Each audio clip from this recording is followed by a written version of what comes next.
ನನ್ನ crochet ಜರ್ನಿನ start ಮಾಡಿದಾಗ ನನಗೆ ಇದ್ರ ಬಗ್ಗೆ ಗೊತ್ತೇ ಇರಲಿಲ್ಲ. ಬಿಗಿನರ್ಸ್ ಆಗಿದ್ದಾಗ ಯೂಶಲಿ ಸ್ಟಿಚಸ್ ಸರಿ ಇದೆನಾ, ಪ್ಯಾಟರ್ನ್ ಸರಿ ಇದೆನಾ ಅಂತ ಟೆನ್ಷನ್ ಆಗೋದು. ಬಟ್ ಆಕ್ಚುಲಿ ಟೆನ್ಷನ್ ಸರಿ ಇಲ್ಲ ಅಂದ್ರೆ ಸೇಮ್ ಪ್ಯಾಟರ್ನ್ ಕಂಪ್ಲೀಟ್ಲಿ ಡಿಫ್ರೆಂಟ್ ಆಗಿ ಕಾಣಿಸುತ್ತೆ ಅಂತಾನೆ ಗೊತ್ತಿರಲಿಲ್ಲ. ಕ್ರೋಶೆಲಿ ಟೆನ್ಷನ್ ಅಂದ್ರೆ ಯಾರನ್ನ ಹೋಲ್ಡ್ ಮಾಡೋದು. ಯಾರನ್ನ ನೀವು ಲೂಸ್ ಆಗಿ ಹೋಲ್ಡ್ ಮಾಡಿದ್ರೆ ಅದು ಲೂಸ್ ಟೆನ್ಷನ್ ಆಗುತ್ತೆ. ಯಾರನ್ನ ಟೈಟ್ ಆಗಿ ಹೋಲ್ಡ್ ಮಾಡಿದ್ರೆ ಅದು ಟೈಟ್ ಟೆನ್ಷನ್ ಆಗುತ್ತೆ. ಸೊ ನಾನಿಲ್ಲಿ ನಿಮ್ಗೆ ಪ್ರಾಕ್ಟಿಕಲ್ ಆಗಿ ತೋರಿಸ್ತಾ ಇದ್ದೀನಿ ಯಾರನ್ನ ನಾನು ಇವಾಗ ಲೂಸ್ ಟೆನ್ಷನ್ ಅಲ್ಲಿ ಸ್ಟಿಚಸ್ ನ ಮಾಡ್ತಾ ಇದ್ದೀನಿ. ಸೊ ಲೂಸ್ ಟೆನ್ಷನ್ ಅಲ್ಲಿ ನಾವು ಸ್ಟಿಚಸ್ ನ ಮಾಡಿದಾಗ ಸ್ಟಿಚಸ್ ಕೂಡ ತುಂಬಾ ಲೂಸ್ ಆಗಿ ಸ್ವಲ್ಪ ದಪ್ಪ ದಪ್ಪ ಈ ತರ ಕಾಣಿಸುತ್ತೆ.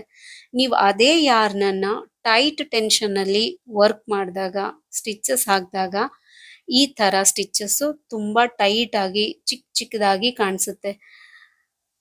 ಈ ತರ ನೀವಿಲ್ಲಿ ಡಿಫ್ರೆನ್ಸ್ ನೋಡ್ಬೋದು, ಲೂಸ್ ಟೆನ್ಷನ್ ಅಲ್ಲಿ ಹಾಕಿರೋದಕ್ಕೂ ಹಾಗೆ ಟೈಟ್ ಟೆನ್ಷನ್ ಅಲ್ಲಿ ಹಾಕಿರೋದಕ್ಕೂ ಈ ತರ.